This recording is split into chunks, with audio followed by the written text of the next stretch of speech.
बिहार में पशुपति कुमार पारस एक ऐसे नेता है जिन्हें कोई पूछ नहीं रहा है। वो हर बार ऐलान कर रहे हैं कि हम इधर नहीं जाएंगे, हम उधर नहीं जाएंगे, लेकिन किसी के कानों पर जू तक नहीं रेंग रही कि कोई ये कह दे कि चलिए इधर ही आ जाइए। राष्ट्रीय लोक जनशक्ति पार्टी यानी आरएलजेपी के प्रमुख पशुपति कुमार पारस ने एनडीए से अलग होने के फैसले को स्वाभिमान से जुड़ा हुआ बताया है। उन्होंने कहा है कि लोकसभा चुनाव 2024 में पार्टी के 5 सांसदों के टिकट काटे जाने से उन्हें गहरा आघात पहुंचा था। हालांकि उस समय उन्होंने ऐसा कुछ भी प्रतिक्रिया व्यक्त नहीं की थी। इस फैसले के बाद उन्होंने केंद्रीय कैबिनेट मंत्री पद से इस्तीफा भी दे दिया था और अब पार्टी ने एनडीए से दूरी बना ली है। पारस ने कहा है कि हम 2014 में बड़े भाई रामविलास पासवान के नेतृत्व में एनडीए में शामिल हुए थे।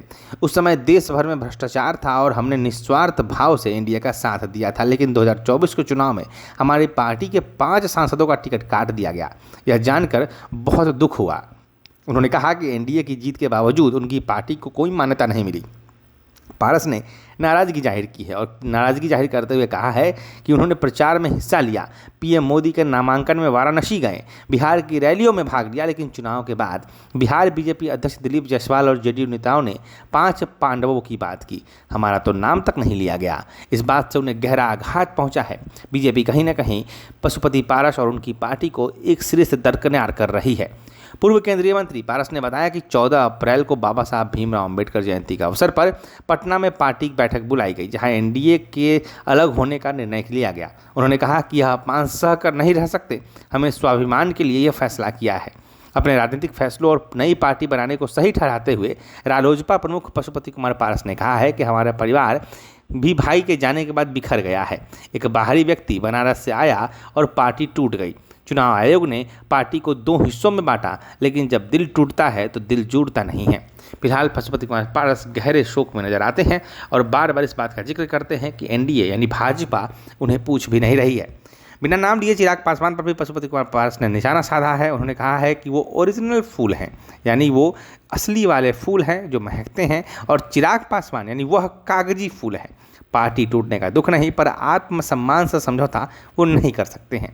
फिलहाल पशुपति कुमार पारस 243 सीटों पर बिहार के विधानसभा चुनाव लड़ने का मूड बना रहे हैं। देखना ये होगा कि इस चुनाव में वो किस तरीके से अपने दमखम और अपने मतों के आधार पर, अपने समर्थकों के आधार पर चुनाव को प्रभावित करते हैं। फिलहाल मैं प्रकाश चंद्रा, आप देख रहे थे प्रकाशवाणी को।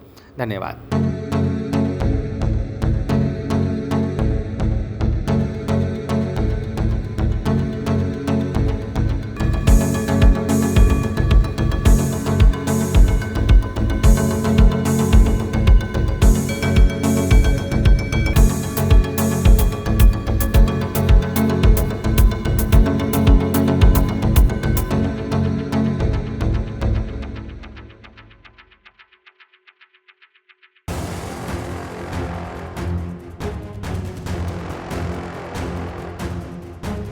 आपके शहर में नए युवा ला रहे हैं नया बदलाव। भवन निर्माण में एसएस कंस्ट्रक्शन, खन्ना एंटरप्राइजेस के offers and distribution, ideal public school की एजुकेशन, जगदम्बा रेस्टोरेंट का taste and decoration, life care medical का कस्टमर अट्रैक्शन, निशा मोबाइल के फोन कलेक्शंस, राजू जी के आम्रपाली मसाले की रेसिपी, डॉक्टर फारिदा परवीन की फिजियोथेरेपी।